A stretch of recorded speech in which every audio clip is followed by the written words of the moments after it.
Merhaba arkadaşlar. Bugün de size şöyle küçük minik bozuk para cüzdanları nasıl yapılır onu göstereceğim. Şu vaziyette şu kısımları düz olarak da yapabiliriz. Yahut da hani açtığımız zaman cüzdanı şu vaziyette paramızın yere düşmemesi için şöyle bu kısma bir kılıf getirerek de yapabiliriz.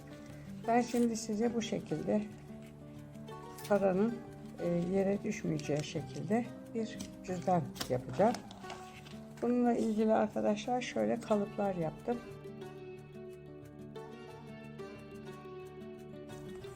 Şu arkası, bunu biraz büyük yaptım arkadaşlar. Bunun içine ben bozuk parayla birlikte evin anahtarını da koymayı düşünüyorum. Şimdi şu arkası, şu da şöyle önü olacak. Şu kısımda paranın şurada gördüğünüz gibi şu kısmı olacak. Deriyi keserek işe başlıyorum. Şöyle tutup gümüş kalemle çiziyorum.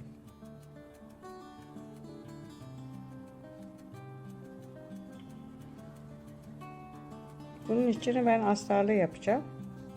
Biraz daha dayanıklı olsun diye istiyorum. Şurası katlama yeri.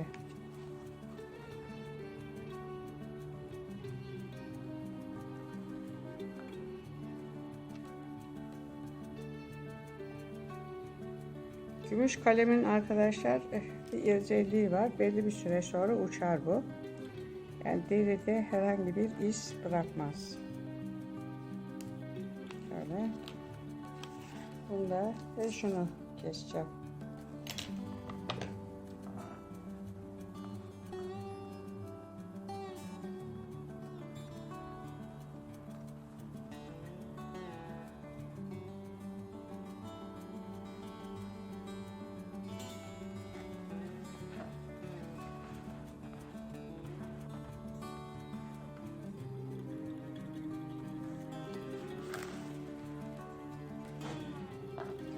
Şu artan parçalar arkadaşlar ziyan olur zannetmeyin. Onları ben çiçek yapacağım.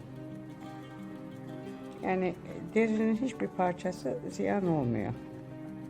Onu ben size peşin söyleyeyim de. Bakın.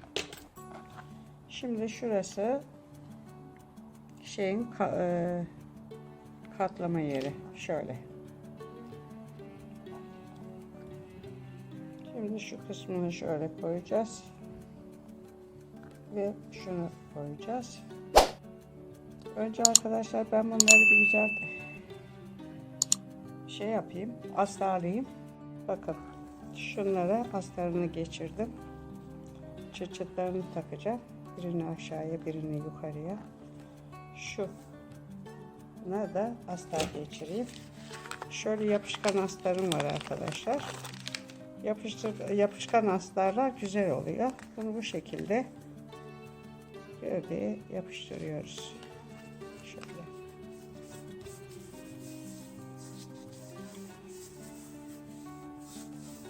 Şöyle yapıştırıyoruz. Şimdi şu kısmı yapışkan değil, orayı atacağız.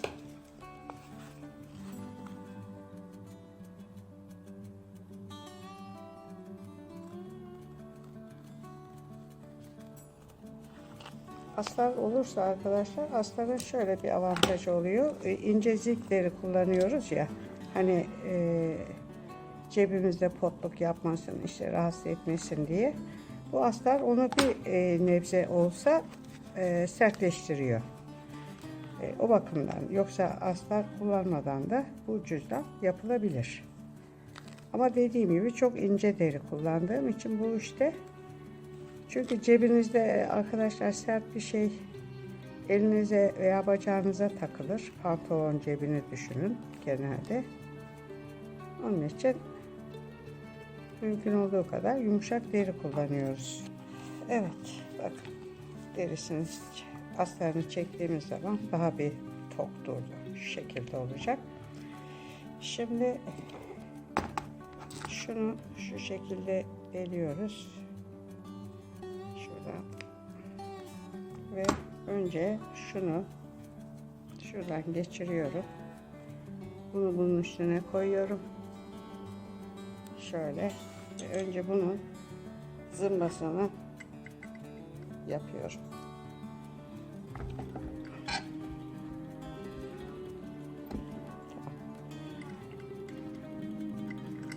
Evet, bak zımbasını yaptım. Şimdi bu tarafın zımbasını yapıyorum arkadaşlar. Bunu da şöyle şuradan sokacağım içeriye. Bunu bunun üstüne koyacağım. Bu arada şu makinenin ayağını değiştireceğim. Bu makinenin nasıl kullanıldığını da göstereceğim arkadaşlar. Size video hazırlayacağım bununla ilgili.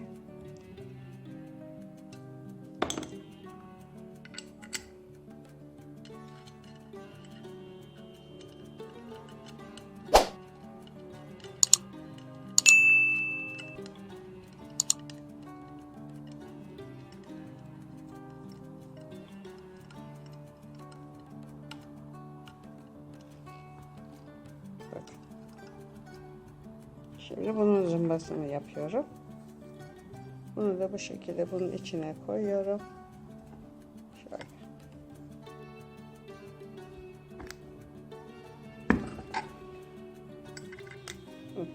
Şimdi dikeceğim. Dikmeden önce delmem gerekiyor. Delerken arkadaşlar isterseniz çift taraflı yapıştırmalı yapışan bantınız varsa çift taraflıdır bunlar. Şöyle yapıştırırsınız arkadaşlar. Bakın. Sonra şunun katını açarsınız. Şöyle yapışması. Şöyle. Bunu buna tutturursunuz. Ve bu şekilde delersiniz. Bunu deldiğiniz zaman arkadaşlar hem altı deler bu durumda hem üstü deler. Ya da şöyle tek tek delersiniz. Şimdi bakın şu şekilde tutuyorum ve vuruyorum. Bakın deldim. Şimdi en son deldiğim yere çivimin ucunu koyuyorum. Diğer ucunu bu tarafa bastırıp vuruyorum. Bu şekilde arkadaşlar bütün cüzdanın etrafını deleceğiz.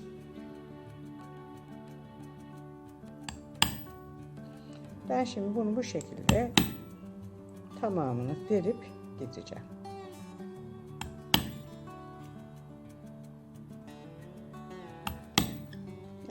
Hepsini deldim. 3 parçayı da. Şimdi dikmeye başlıyorum. Az mumu olan bir ip arkadaşlar kullandığım şu şekilde. Yani yoğun mumu olan bir ip değil, az mumlu bir ip kullanıyorum. Şimdi öncelikle şuraya şöyle iç kısmına şu iğnemi şu şekilde geçiriyorum. Yapışkan astarları dikmek bayağı zor oluyor arkadaşlar. Çünkü o yapışkanlar iğneyi tutuyor. Ama bir avantajı öyle tutkalla uğraşmadan direkt yapıştırıyorsunuz. Şimdi ipimi bu şekilde buraya taktıktan sonra önce şu ağız kısmını dikeyim. Ağız kısmını şu şekilde içeriye geçiyorum. Bakın. Ve çapraz olarak şu başa kadar dikiyorum. Çünkü bozuk parayı alıp çıkarttıkça ağız kısımda esnemeler yapar. Onu istemiyorum.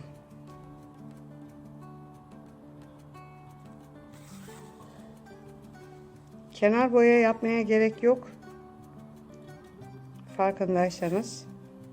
Bakın kenarları temiz. Kenar boya yapmayacağım. Bakın şu kısmı ağız kısmını yaptım. Şimdi bunu buraya tutturuyorum ve buradan itibaren arkadaşlar şu şekilde geçiyorum. Bu şekilde. Şöyle. Şimdi bu şekilde arkadaşlar şöyle çapraz olarak dikip şuraya kadar geleceğim. Bu şekilde arkadaşlar şöyle böyle komple dikeceğim. Buraya kadar geleceğim. Arkadaşlar burayı yaptım. Böyle diktim. Şimdi buraya geldi. Şuradan şuraya zıplıyorum. Şöyle. Ve şu ucu alıp onu da buraya tutturuyorum. Aynı şekilde. Yalnız şu ilk başları arkadaşlar 2 kere şöyle bir pekiştiriyoruz. Üst üste dikerim de şöyle bir tur atalım en azından. Şöyle ikinci tur uç kısımlar açılmasın. Ve yine aynen burada yaptığım gibi dikerek gidiyorum. Arkadaşlar bu bozuk para cüzdanı, yani bozuk paralar cebimizi delmesin diye uydurduğumuz bir şey oldu bu evde. Bunu da yeğenlerim istedi. Çünkü bozuk para birçok yerde lazım oluyor. Mesela gidiyorsunuz markete, o arabalara koymak için bir bozuk paraya ihtiyacınız oluyor. Cebinize atsanız cebiniz deliniyor. Çantaya atsanız çantanın içinde oturup da 1 lira 2 lira bozuk para mı arayacaksınız? Onun için bu bizim için güzel oldu. Size de öneririm. Şurayı dikeceğim, şu kenarları. Bunların da biliyorsunuz gevşememesi lazım. Şöyle bu tarafa geleyim.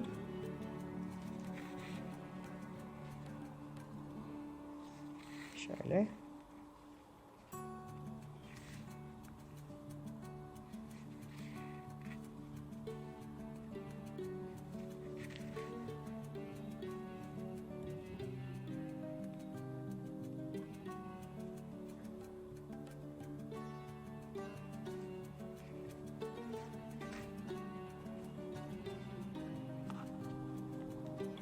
Zaten yapışkan astarın ucu zaten arkadaşlar bunu tutar, bırakmaz.